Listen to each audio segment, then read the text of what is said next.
హనుమకొండ జిల్లాలో ప్రాచీన శైవక్షేత్రం ఐనవోలు మల్లికార్జున స్వామి జాతర బ్రహ్మోత్సవాలు ఘనంగా జరుగుతున్నాయి. మంత్రి కొండ సురేఖ మల్లన్న స్వామిని దర్శించుకుని ప్రత్యేక పూజలు చేశారు. 3 రోజుల జాతర బ్రహ్మోత్సవాలు అంగరంగ వైభవంగా నిర్వహిస్తున్నామని తెలిపారు. చిన్నపిల్లలు, వృద్ధుల కోసం ప్రత్యేక ఏర్పాటు చేస్తామని, పారిశుద్ధ్యం, మౌలిక వస్తువులపై ప్రత్యేక దృష్టి పెట్టామని చెప్పారు. గత ప్రభుత్వం ఐనవోలు ఆలయ అభివృద్ధిని పట్టించుకోలేదని విమర్శించారు. దేవాదాయ శాఖ నుంచి ఐనవోలు ఆలయ అభివృద్ధికి 2 కోట్ల రూపాయలు కేటాయిస్తామని, ఆలయ పరిసర భూముల సేకరణ నిర్ణయం తీసుకున్నామని తెలిపారు.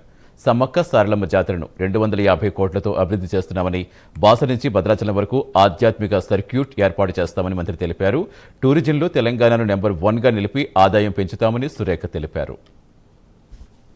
గ్రామంలో వెలిసిన శ్రీ మల్లికార్జున స్వామి ఆలయం తెలంగాణలోని అత్యంత ప్రాచీన మరియు శక్తివంతమైన శైవక్షేత్రం. ఈ ఆలయ వేడుకలు అనేటివి మనము చూసినట్టయితే విక్రమాదిత్యుని మంత్రి అయిన అయ్యన్న దేవుడు ఈ ఆలయాన్ని నిర్మించినట్లు చరిత్ర చెబుతా ఉంది. శివసత్తుల పూనకాలు కూడా జాతర సమయంలో డప్పు చప్పుళ్ళు, ఒగ్గు కథలు, శివసత్తుల పూనకాలు ఈ ఆలయ పరిసరాల్లో మనం చూస్తూ ఉన్నాము. ఏ విధంగా వస్తూ ఉంటే గత ప్రభుత్వం అయితే ఈ యొక్క గుడిని ఎక్కడ కూడా అభివృద్ధి చేసిన దాఖలాలు లేవు.